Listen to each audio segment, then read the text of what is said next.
भाइयों बहनों आज घनी संख्या में देखाय है એટલે પહેલા તો પ્રેમથી બધાને મારા જય ગુરુ મહારાજ।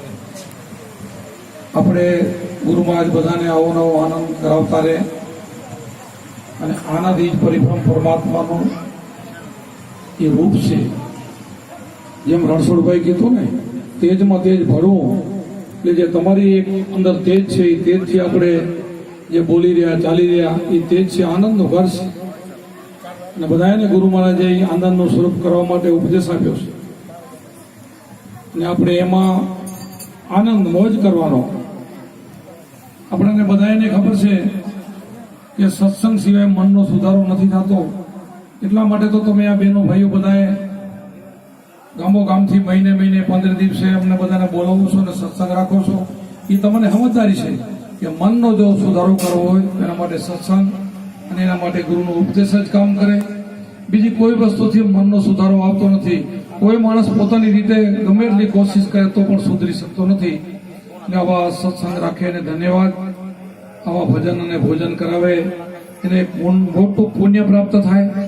એમાંય પછી બધી કોકને ભાગમાં ઉતરી જાય, અમે સત્સંગ કરીએ, સારી સારી વાતો કરીએ, એમાં કોકનો ભાગ જાગી જાય અને ગુરુ કરાવી લે તો એનો બેડો પાર। કારણ કે જ્યાં સુધી આત્માની ઓળખ નહીં થાય ત્યાં સુધી આપણે બીજી વાણી ગમે આધ્યાત્મિક બોલાશે ઉપર ઉપરથી જશે, સમજાશે નહીં।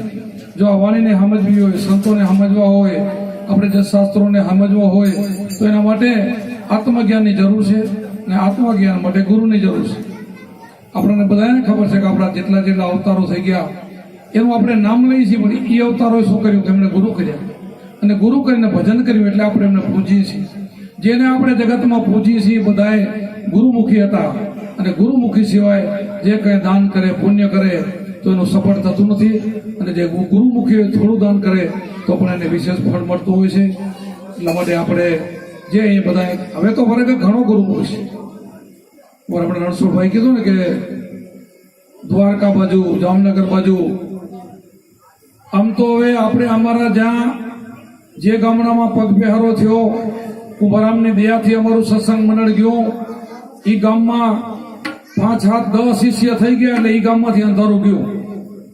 પણ કોક ગામ એવું રહી ગયું હોય કે એકાદી બાઈ માણા બાપડે ઉપદેશ લઈને ગયો તો એનું એવા ગામમાં ઓલા શું મોટા મોટા પડ્યા હોય ઉપજવા દે નહીં, એટલે કોક એવું ગામ રહી જાય। બાકી તમારે જોવું હોય તો અમારું ગામ શિવપુરા જોઈ આવો। દ્વારકા જાઓ તો રોડ ઉપર આવે છે, ચેલન દઈને કઈ ગામમાં તમે જાઓ, દ્વારકા જતા વચમાં આવે શિવપુરા, પડણા, પાટિયું, ત્યાં ગામ આપણા સત્સંગી ભાઈઓ અત્યારે તમને ખબર હોય તો આશ્રમમાં ગાડી ભરીને બધા આવે છે।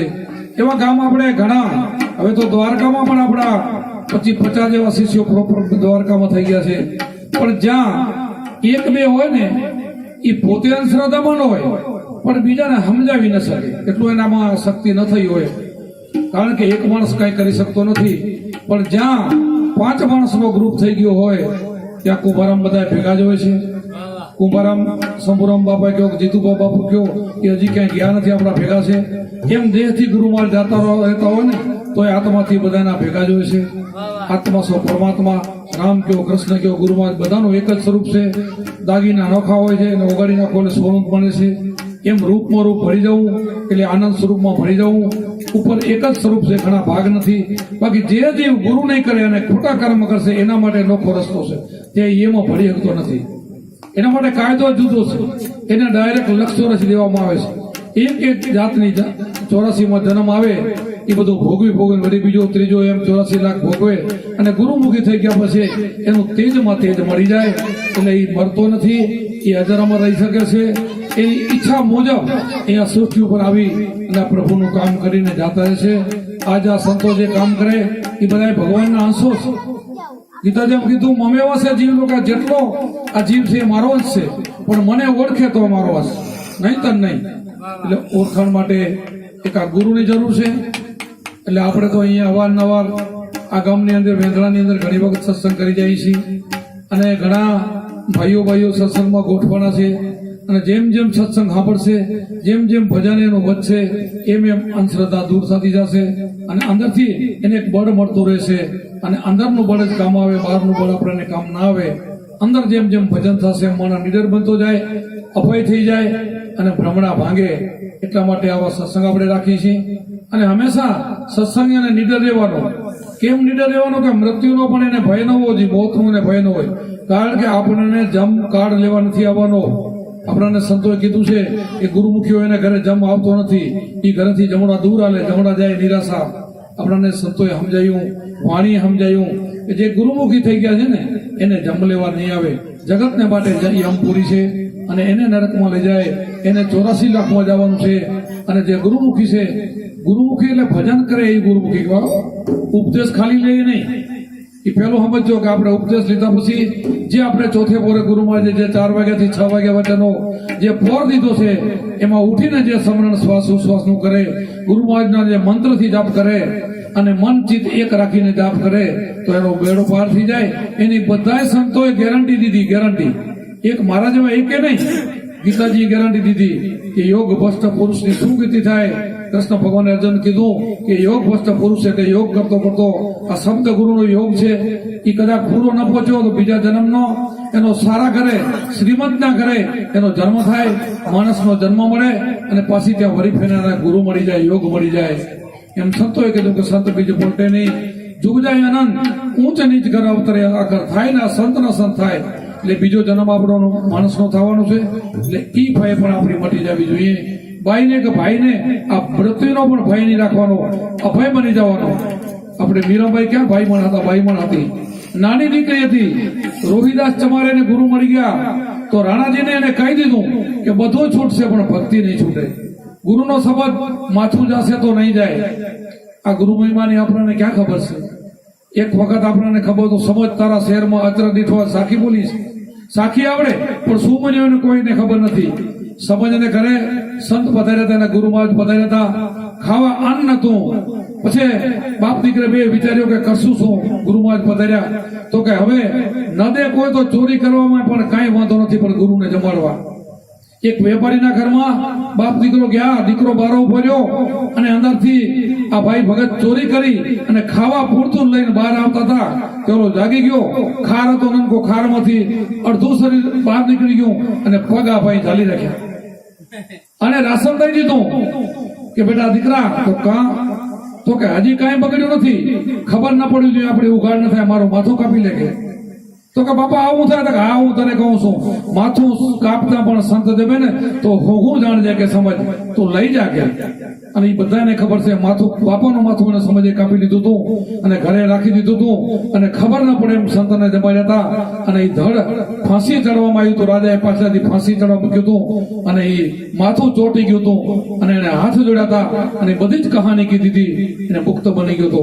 આવા દાખલા છે આપણા સંતના અને આવા દાખલા ગુરુના છે. એટલે ગુરુ છે કે આપણું ભગવાનનું સ્વરૂપ છે. ગુરુ માથે જયારે ક્યારેય અભાવ ના આવે ને તો એનો બેડો પાર થઈ ગયો તો એમ સમજી લેજો.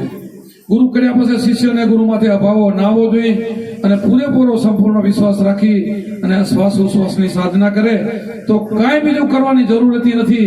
આપણને જે શબ્દ આપ્યો છે કોના જેવો આપ્યો છે? આપણે જે સંતો વાતો કરે ને એ બધું સંતોની જ કરે ને વાણીની જ કરે. અને આપણને આ વાણી કુંભારામની તો સમજાશે ને કે નહીં સમજાય. આપણે હમણાં મન વિશે રણછોડભાઈ વાત કરતા હતા, શીલ સંતોષ વાત કરતા હતા, એના વિશે હું કુંભારામની બીજી વાણી બોલું. કુંભારામ એટલે આપણે જેવા તેવા નહીં જાણવાના, તમારે મનુષ્ય રૂપ નહીં જાણવાના. એક અવતારી પુરુષ હતા જે પોતાનો સ્વાર્થ ન કરે, પોતાના ઘરનો વિચાર ન કરે અને જે બીજા માટે ફરે. એ નિસ્વાર્થી સંત હોય ને એ ભગવાનના અંશો હોય છે. એનો જન્મ બીજાના ભલા માટે હોય છે. એ પોતાનો સ્વાર્થ નથી કરતા, બીજાને ઉપયોગી થાય છે કે મારા જવાથી જો બીજાનું કામ થતું હોય અને એને મુક્તિ થતી હોય, એની લક્ષ્ય નથી મટી જતું હોય તો ગમે ત્યાં દુનિયાને છેડે મળી જવા તૈયાર છે. મારે હામાં પ્રેમજીભાઈ બાજુમાં બેઠા છે, મને 3 દિવસ મુંબઈ લઈ ગયા હતા. હમણાં જ અમારો 10, 11 ને 12 તારીખનો પ્રોગ્રામ મુંબઈ હતો. 13 તારીખનો પ્રોગ્રામ મારો આણંદનો હતો અને મારો લાખુબેનનો ફોન આવ્યો, બેટા કીધું હું કોઈનો વાયક ઝાલતો નથી અને ઝાલ્યા પછી મેં ના આવ્યો, પહોંચ્યું નથી. અમારા અહીં 2 વાયક બીજા જાતા કરશું પણ તારા વાયકમાં હું પહોંચીશ. એટલે આજે અમે 4 વાગે સામે ખેરી ઉતર્યા, થોડો ઘણો આરામ લઈ લીધો અને અહીંયા પહોંચી ગયા છીએ. એમ આના માટે નથી, અમારે ગમે તે હોય અમે વાયક ચાલ્યું, જેનું વાયક લીધું એનું પાર કરીશ. બોલ્યા એ પારવાનું એટલે આ સંત એક શબ્દ છે, આ ગુરુનો શબ્દ કયો કે આ શબ્દ કયો વચન છે, વચનની કિંમત હોવી જોઈએ. વચન ચૂક્યા તો 84 માં જાય. સંત હોય તો ભલે અને નાનો હોય તો ભલે. સંત હોય ને જો વચન ન પાડતો હોય એને સંત ગણવામાં આવતો નથી. અને સંતાના પારખા કરવા માટે આવા વિચાર કરીને પારખું કરવું કે સંતોની ખાણું હોતી નથી. સંતો ક્યાંક હોય, સંતોનો સિંહોના શેન ન હોય, બકરાના ટોરા હોય. સંતો તો ક્યાંક ક્યાંક હોય, સિંહો ક્યાંક ક્યાંક હોય. કારણ કે સિંહનું દૂધ છે આમ સોનાના પાત્રમાં જ ટકી શકે. આપણે પણ પાત્રતા થવું અને આવા ગુરુઓ પાસેથી આપણે ઉપદેશ લીધા પછી ભજન કરવું. ભજન ભૂલી જાય તો ગુરુ શું કરે? ગુરુ તો આપણને ચાવી દીધી. ગુરુ ગોમ કેરી કોચી કલે ખોલો મોહ કા તાળા. ઈ તાળાને દૂર કરો તો ઘટ ભીતર જવડા. ઘટમાં જ અજવાળું છે, છેટું નથી. પણ મોહ પાસમાં જે બંધાયેલા હોય એમના નીકળ્યા માટે આપણે રણછોડભાઈ જેમ કીધું ગુરુ શબ્દની ચાવી આપણને આપી છે. એ ચાવીથી જ આપણી મુક્તિ થશે. અને એ ભજન પછી ભૂલ રહે તો ગુરુ મહારાજને પૂછાય. ગુરુ મહારાજ તૈયાર બેઠા છે, ગમે ત્યારે તમે ફોન કરી શકો છો અને રાત્રે અડધી રાતે પણ પૂછી શકો છો. ભજન કરતા કરતા ભજન ન જાગે તો એક વાર નહીં 50 વાર ફોન કરજો. બાકી હવે ભજન આપણે ન કરીએ અને પૂછી તો કોઈ લાભ ન મળે. એટલા માટે આપણે ગુરુ મહારાજે જે વચન દીધું છે એ વચનને 3 લોકોનું મૂલ્ય છે, એને હાચવીને જતન કરી. અને આપણને બધાને ખબર છે કળિયુગમાં આયુષ્ય આપણું નાનું છે, બહુ મોટું નથી. પણ આપણને આ નાનામાં કામ મોટું દીધું. બીજા યુગની અંદર હજારો વર્ષ તપ કરો ત્યારે મુક્તિ થતી હતી. કેટલાય યજ્ઞો હજારો કરો ત્યારે કામ થતું હતું. અને એની જગ્યાએ અત્યારે હાવ નામ સમલ કરવાથી મુક્તિ થઈ જાય. નામ લિયા તો સબ લિયા સબ શાસ્ત્ર કા ભેદ. બિના નામે નરકે ગયા પણ ચારો વેદ. નામે પાતક છૂટીએ નામે નાશે રોગ. નામ સંભોવર કોઈ નહીં જપ તપ તીરથ.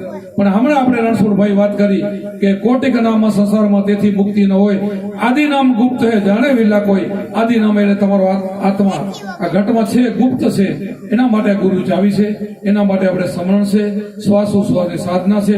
એનાથી તમને ઓળખાઈ જશે. અને જેમ એમણે કીધી ને એ સૂક્ષ્મણા ક્યાંય શીખવા નહીં જવું પડે. ડાબી ઈંગલા જમણી પીંગલા બે આલે સૂક્ષ્મણા. પણ સૂક્ષ્મણા ઓછી આવે, ઘણી ના આવે. સૂક્ષ્મણા માટે આપણે જાગવું પડે. સૂક્ષ્મની આપણે ગરજ રાખવી પડે. અને અથવા તો ગુરુકુળે શીખી લેવું પડે કે મારે વધારે સૂક્ષ્મણા લેવી હોય તો શું કરવું, એવી થોડી ગરજ રાખે. અને ગરજ રાખે તો ગુરુ મહારાજની કૃપા ઉતરી જાય તો એનો બેડો પાર થઈ જાય. બોલો સત્ય ગુરુદેવ કી જય.